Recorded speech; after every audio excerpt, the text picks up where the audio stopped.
Hey guys, how's it going? Hope you're having a good weekend.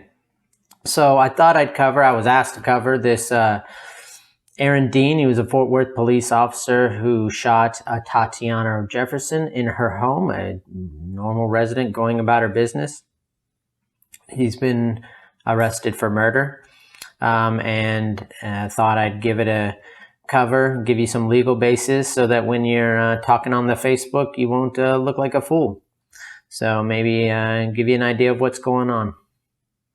So basically, if you haven't seen it, the video's on the internet. It's not too disturbing because you can't see much. But basically, two police officers, partners, were called out. One of them is Aaron Dean, to an open structure call. Now, the neighbor who called thought he was giving essentially a welfare check. The door was left open. But when he says the door is left open, and usually the neighbors don't do that, it went in as an open structure, which is kind of like, could be a burglary, could be anything. So just, it gives the police, hey, keep your eye out. It's not a welfare check. It's a little higher thing because it could be a burglary. A welfare check, you have no reason to think there's any crime going on. An open structure, generally that's hey, it may be nothing, but it may be something. So they're going to be a little higher level of alert at that point. So these cops are sent out to an open structure called an open door to this house. Now, I'd like to say that living near here in Texas, we don't really get fall until now. And this day, the day Atatiana Jefferson was shot, was pretty much the first below 90-degree day of the year. It was somewhere around in the 70s. A lot of people were airing out their house from it being closed up with the air conditioner, so they're leaving their doors open. So I think that's important for everyone up north to understand. It's not like it was 30 degrees. So it wasn't 90 degrees. It was actually a really nice day and the perfect day. I, on this day, was leaving my doors open to air my house out, and sometimes people forget. So these two police officers were sent to this call in the middle of the night. And they arrived at this house and they see an open door. So then everyone's like, well, why wouldn't you come knock on the door? I think that was the plan. I'm not sure. We'll see when the evidence comes out, but I assume that was the plan. And here's what I think they were going to do. I think the partner, not Aaron Dean, sent Aaron Dean around the back of the house, which is a reasonable thing. Why? Because when you go in the front and start knocking, if there is a burglar, what are they going to do? They're going to run out of the back door, right? So I think this police officer was going to stay in front until the other officer went out around in the back. Now, and then you can see this on the videotape, but again, I'm assuming that that's what he came to do, to just cover the back. And being a curious new officer, he comes into the backyard and he's shining his flashlight. And instead of just standing back there and waiting for the officer in front to radio okay, I got it, and knock on the door and everything, he decides to give just a little peek inside of the window. Now, in the meantime, Atatiana Jefferson, her grandmother's in the other room watching TV or sleeping. She's in with her nephew playing video games. And apparently it seems that she saw the flashlight flashing in her window as the Officer Dean approached. So what did she do? She went and grabbed her gun. It seems from all the evidence so far, she went and grabbed her gun to defend her home because there's a prowler in the backyard. She didn't know it was the police. So Aaron Dean is peeking in the back to see if maybe there's a burglar inside. Shines his light through the two cracks, and what does he run into? Atatiana Jefferson holding a gun, probably pointing it at the guy who's about to peek in her window. Now, I don't think there's any way Atatiana Jefferson could see it was a cop. And there's no way that I think that cop peering in could really tell a lot about who's pointing the gun at him, if I were to imagine. And on the video, you can see he immediately says, what does he say? Let me see your hands. You know, same thing they always say. He never identifies himself as the police. He screams, let me see your hands. And before she can even react, which often happens, because by the time he processes life, said, oh, let me see your hands. He's like, this person is pointing a gun at me. He fires one shot. That shot ends up killing Atatiana. Okay, so here we are. He resigns before he could get fired. Aaron Dean does, and he's arrested for murder. So let's get to the first thing, murder. Is it the correct charge? Just like so I didn't mention, I mean, I'm assuming everyone knows is how similar this is to the Amber Geiger thing. The main difference being Aaron Dean is now on duty, and is that he doesn't think this is his house. This is definitely somebody else's house. So is the murder charge correct? Well, I'm assuming that Aaron Dean probably said something during the interview that he was threatened and he shot, which brings us to murder. In Texas, murder doesn't have to be premeditated. A lot of people mistake the intent with the premeditation. No, we don't require that anymore here in Texas. In Texas, murder is when you intend to cause serious bodily injury and commit an act clearly dangerous to human life that causes the death of an individual. That's one of the components of murder. That is made to cover what Amber Geiger did, what Aaron Dean did if he said he meant to shoot, which is when you point a gun at someone and fire that gun, knowing that it's loaded and knowing that you intend to shoot them. It doesn't matter if you intended to actually kill them. I was going to shoot them in the knee. It doesn't matter. If they die, that is murder. That is under the statute. So assuming that he said that he meant to, it is murder. We'll talk about the defenses in a second, but for sure that would be the right charge. Now, let's say he said, I was peering in, I saw someone with a gun, I went to tell him, and I guess I had my finger on the trigger and didn't even realize that I did not mean to pull that trigger. I had no intent to actually shoot. Well, then he didn't intend to cause serious bodily injury, and that brings in either manslaughter, which is when you recklessly cause the death of an individual, or criminally negligent homicide, which is when you cause the death of an individual by criminal negligence. So you saw in the Amber Geiger, I think just manslaughter came in. That's likely what they would do here. Those are what's called lesser includeds to the murder. The defense can try to prove it, so they, at the trial, can try to prove that Aaron Dean didn't mean to pull the trigger, that was an accident, if that's the story they decide to go with. The difference being, murder, is 5, like we saw, 5 to 99, big, wide range, 5 minimum, and you have to serve that time. There's no probation. And you have to serve half the time before you can be eligible for parole. Manslaughter, is 2 to 20. It's a second degree felony. 2 to 20, 2 years to 20 years, and it's not 3G offense, so you can get probation. So that's much better. So the defense can introduce that, say he didn't actually mean to shoot, and they can ask for that lesser included to be considered by the jury. They have to put forward some evidence, like testimony from him. That's why we saw in Amber Geiger why some people thought she testified. It could be that the defense thought they needed, but they weren't going for a lesser included. So that wasn't actually the case. People were mistaken about that.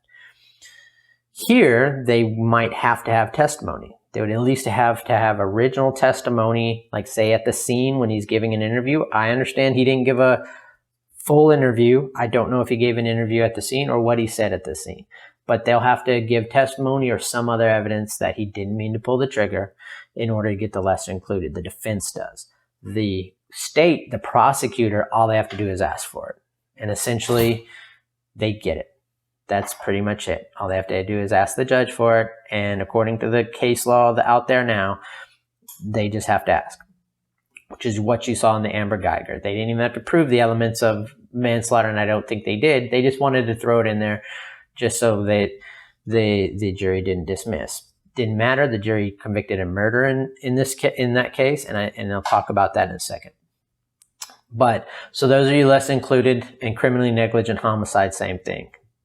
So he's charged with murder, and we'll have a murder trial, I imagine, and then we'll talk about the lesser included there. But some people are like, that's not fair. He didn't come here to kill her. So that's where we get defenses. Well, so I say it's a defense, but it's actually a justification. So they're pretty much interchangeable to layman's terms. But basically, he has the justification of self-defense, okay? And self-defense would be that if he thought it immediately necessary, that his use of force, shooting her, was immediately necessary to protect himself against the other's use or attempted use of unlawful force. Now, that's what we're talking about here, right?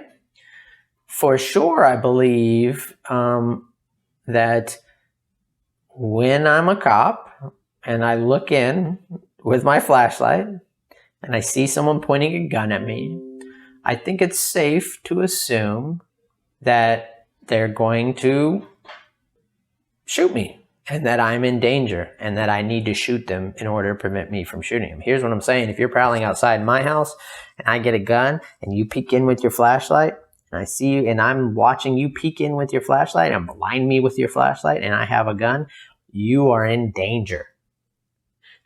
You need to use self-defense. That's a justification for him shooting her. The problem is, the Penal Code also says that the use of force against another is not justified if the actor, that's this police officer, provoked the other's use or attempted use of unlawful force. Now, let's talk about that. Unlawful force. So he's got two problems here. One, when you're peeking in my window and I have a gun and I shoot you because you have a gun, that is lawful force. Question is, against a cop, it doesn't matter, it's what's in my state of mind. And it doesn't matter because if you provoked me to use that unlawful force, if you're just going to say, oh, I don't know, shooting a cop is unlawful force because they would be in your backyard, they're not intending to kill you. Well, apparently here they are, right? And you're definitely provoking that use of force. So all that is to say that I don't think this is the Amber Geiger case. I think this is way worse for the police officer here. I thought there was a good chance that Amber Geiger would get off. I was wrong. This one's worse. You can't, in Texas, or probably anywhere really, go into someone's backyard, even as a police officer, shine a light through their window while they're playing video games with their 8-year-old nephew, shoot them in front of their nephew, and then say, you were justified, that it was self-defense, or that it was reasonable. Those are all out the window. So, I don't see a lot here for the cop. I don't know if he's going to go to trial. After seeing the Amber Geiger thing, it's probably less likely. That's fresh on everybody's mind. He's in a decent county for that.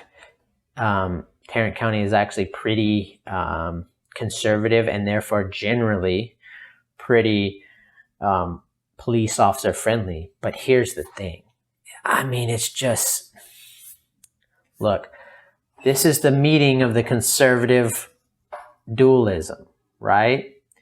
On one hand, conservatives generally are Second Amendment friendly, and so they're on Atatiana's side. On the other side, they are also police officer friendly, and so you see this war, and then you throw in race, and all bets are off. But I say, even in this friendly county, in Tarrant County, whether he gets it moved. I mean, you might want to get it moved because maybe it'll get moved to some even more conservative where they're really friendly and they're really unfriendly to black people because the cop was white and she was black.